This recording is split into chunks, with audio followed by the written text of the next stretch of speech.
I'm Marcel Clark. This is Hustle and Grow. Today I'm joined by Bobby Patterson in his brand new lounge. Flirt Restaurant and Lounge all together, man. This is a nice spot, Bobby. What's going on? Hey, nothing. How you doing today? I'm doing well, man. I'm doing well. So tell us how you, this is beautiful, man. How you pulled this off? Like, where did it all come from? Thank you. Came from my mind from years ago. I always thought about to get a club. Used to come from being a promoter. Worked my way up. This is the fruits of my labor. Finally got it. So very excited. It's we're nestled downtown DC, right on the corner 7th and New York Ave. Flirt Cocktail Bar and Social Club. Check us out. Yeah, man. Everybody make sure y'all come through. So, reading about you, man, you got a deep history. You go way back to childhood, man. Tell my viewers about like how it all started for you. As far as the hustle, the grind, originally from Patterson, New Jersey, which is hilarious. My name is Bobby Patterson. But I moved to Charlotte at a very young age, like after 3 months or so. Just hustling. I was working with my dad. My first job was with my dad. Actually, no, my first job was with a car wash. I had my own car wash when I was about 12, 13 years old. And then I started working with my dad at a lemonade stand. He was one of the original food cart people before the trucks were out. He had the trailer downtown Charlotte doing the hot dogs and stuff. And I had a lemonade stand down the street. Fresh squeezed, lemonade. Did that all through my summer of 7th grade and summer of 8th grade. Made good money. So I learned the game, just learned what it took to work hard, and just kept doing it. Started throwing house parties. Took it to college, Howard University, HU. Ended up doing nightclubs in DC and just kept doing it. Nightclubs, went to concerts. Went to a couple festivals. And now here we are, about 15, 20 years later, now we own a club. Wow, that's a long grind. So, starting so early, having like a car wash and doing your own thing, lemonade stand. So would you say like it's in your genetics, DNA? Where'd you get it from?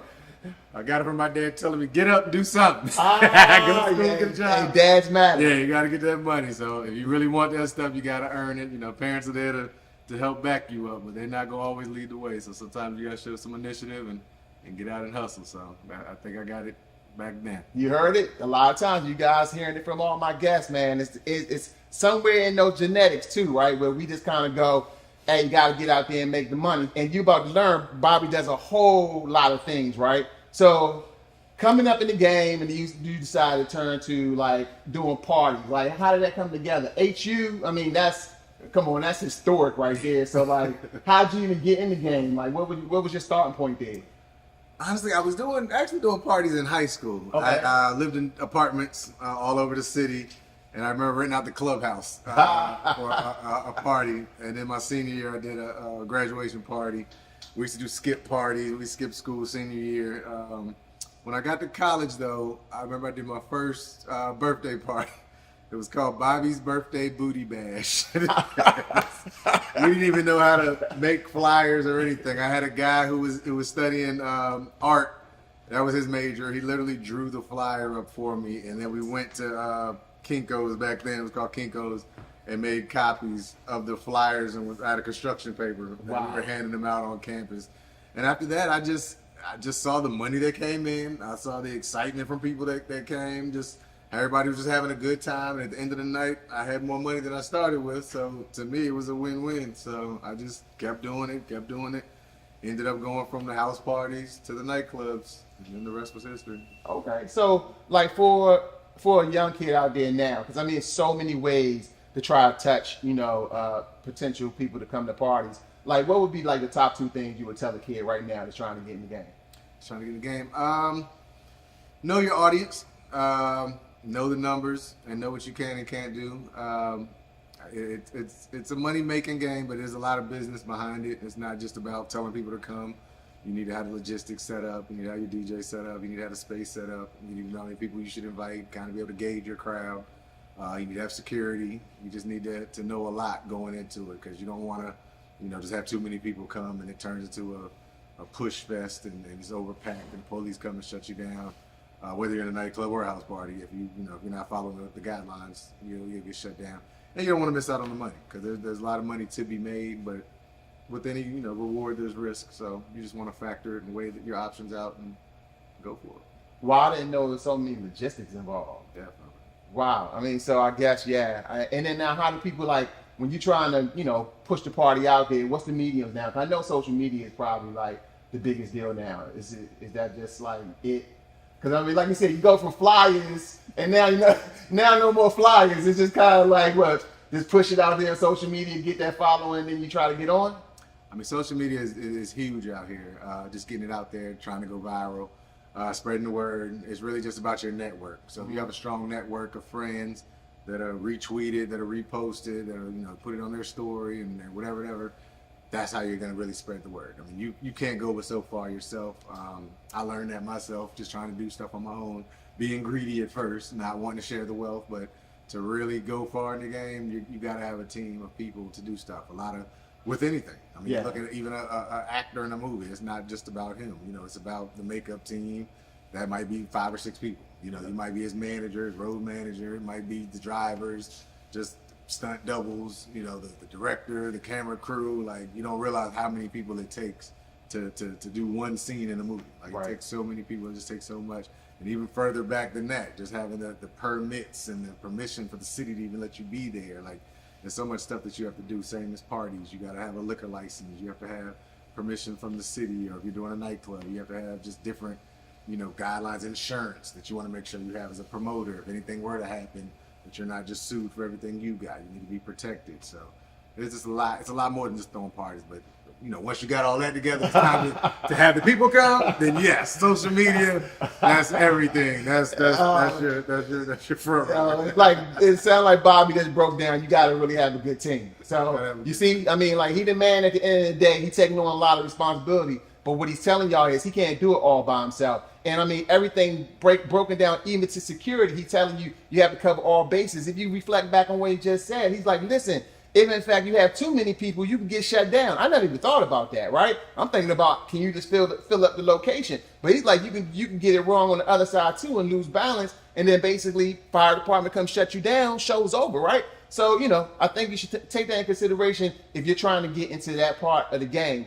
So he's giving you a lot of jewels right there. So I know you. So you move up and then you get into you do the lounge thing, and then the pandemic hits, right?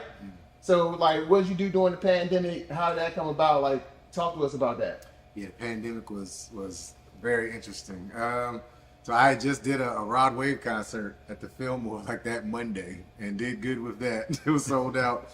But then they shut the city down. I think that following Sunday, the city was shut down. Obviously, there was no contact with people, so everything in my business was shut down as far as parties and concerts. We're all on top of each other.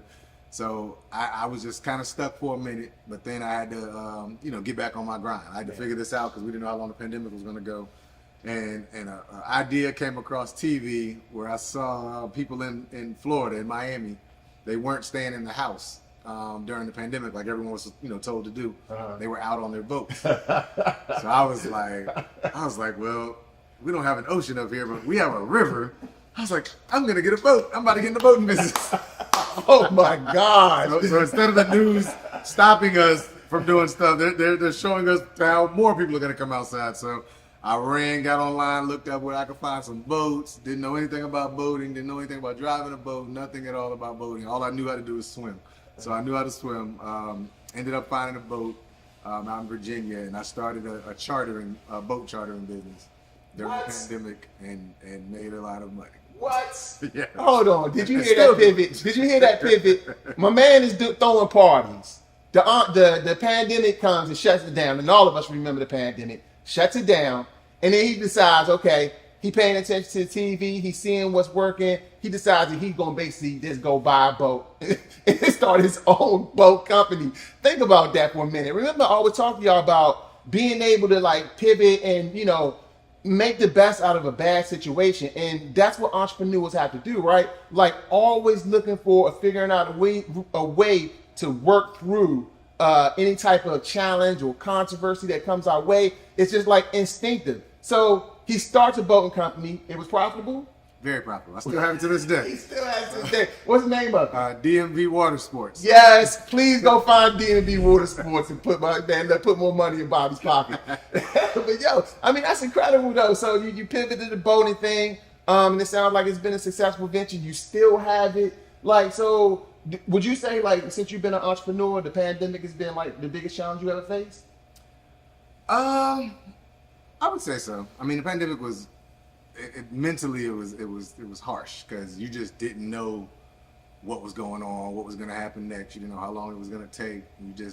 I mean, fortunately, the government was helping a little bit by allowing you to freeze on paying bills and stuff like that. But it was very scary because, I mean, you're talking about you can't be around people. You need to be 6 feet away from each other, and that was literally my business. Is if I do a party and people are 6 feet apart, I'm losing. That's not gonna work out. It's not a good party. I failed, so I'm like, gosh, my whole business model is about to be out the window, and I don't know for how long. So it was definitely scary mentally. Wow, so yeah. So I'm glad we made it out of that, dude. I mean, congratulations for making it out of that.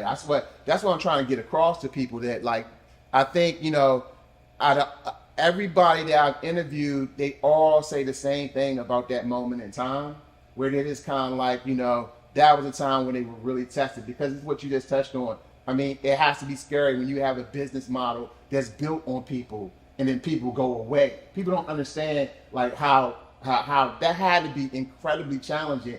But again, I mean, that's why Bobby's on the show, right? He's showing you that, listen, no matter what comes your way, he then made a different move, and now that was a successful move for him, and he still owns a company. So talk to us about Ticketgasm, dude. I mean, I heard all. I mean, come on, tell them about the ticketing business, man. Yeah, so Ticketgasm, that came from throwing events and concerts and parties. Originally, I was using one of the other platforms, and I started realizing how much money in fees that they were making off of me. True. And stuff. And then it really blasted off in my mind one time when I called to speak to them because I had a problem with my service. And I kept getting the runaround. Couldn't get anybody to talk to answer my questions. And I was like, dang, they making all this money off of me and they can't even answer like simple little questions. They keep transferring me. And then boom, I said, you know what, this can't be hard to do. Like, I'll find the right team, get the right programmers, and I'm gonna come up with my own ticketing site. So I took all the little problems that I had with the site I had been dealing with through my years of expertise, and made sure that the Ticketgasm that I use now works fine. So I've been using that for my own events. It's Ticketgasm.com. It's worked out great. It's another thing. I got a lot of my friends and other party promoters use it. We also have live streaming and stuff like that we use. We've broken into the high school level, so we have a lot of high school teams that use it. We film their games and do live streaming and sell the tickets to their games as well. Okay. So very proud of that. Yeah, I mean, because I know there's a lot of controversy around the whole ticketing thing, and a lot of us get frustrated because it seems like as soon as you go in to buy tickets, all the best tickets are gone.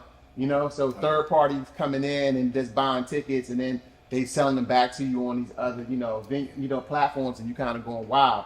So it definitely feels like having somebody come in and basically in a different space and not trying to rip everybody off. Exactly. That's a real big thing for you, man. I actually like that a lot. So that's 3 businesses, man. How do you run all that? Like, good team. It goes back back to teams again. To my learning lesson in life is you have to have a team. Like, don't downplay anyone's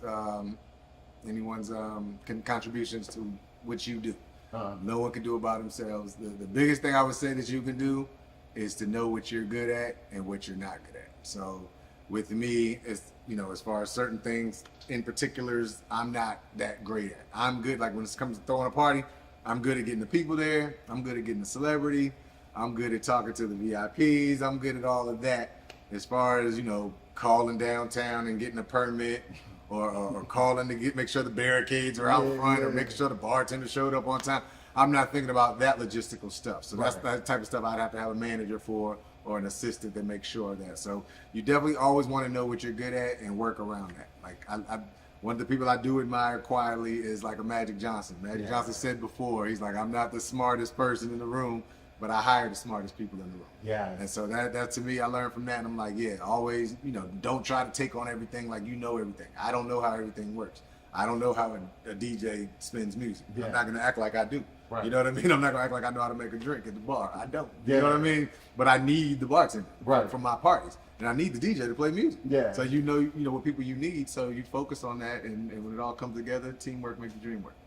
Man, I hope y'all caught that, because that's really a big a big thing to really understand. That's the essential point that Bobby just made. Like a lot of times people act like, you know, it's hard to kind of delegate, but it's really not. Understanding what you do best. You heard the man. He said he a people person. He don't have a problem getting people here. But what he's saying is when it breaks down, those are the things that he doesn't, you know, that's not what he mastered, right? So he's smart enough to hire the best bartender, smart enough to hire the best DJ.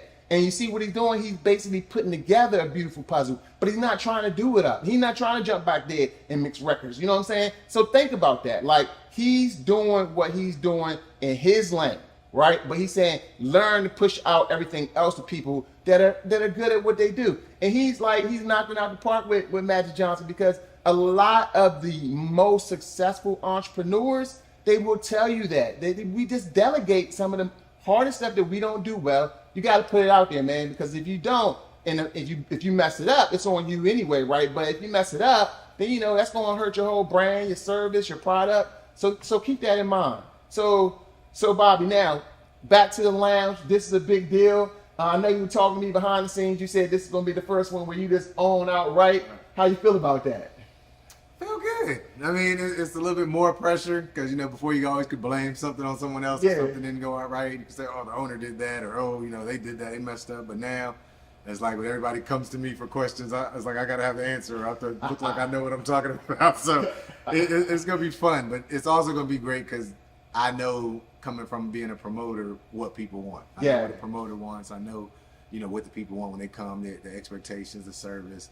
I know all of that, and it's really going to be easy for me because it's stuff I've already been doing for years. It's now I get my chance to actually implement a lot of the ideas that I've had, and I get to be the front runner to do it. So I'm really excited about it, and we'll see what happens. Wow, and I like what you said. Now, you think about what we've been talking about. He talked to you guys about his journey, you know, like putting out flyers, putting on parties, and it's got him to the place where he is now.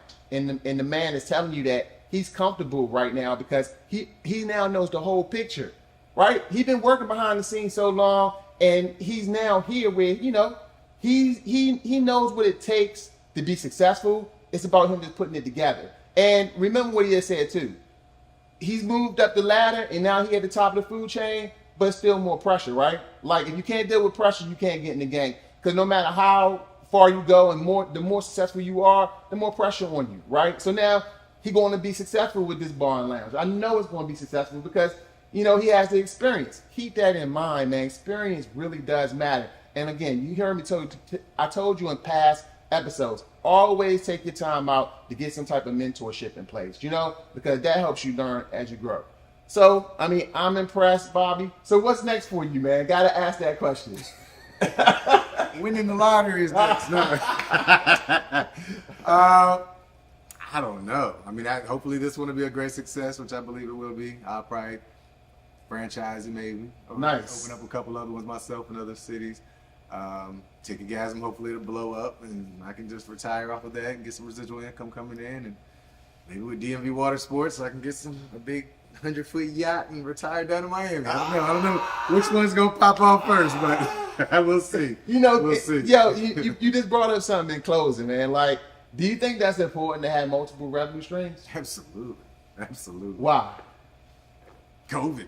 I mean, COVID showed us that anything can happen. Anything can, you know, people that do real estate, what if it crashes? What if people that stockbrokers, what if it crashes? What happens when, you know, one door shuts? You got to make sure you got 2 or 3 more open that you can walk through.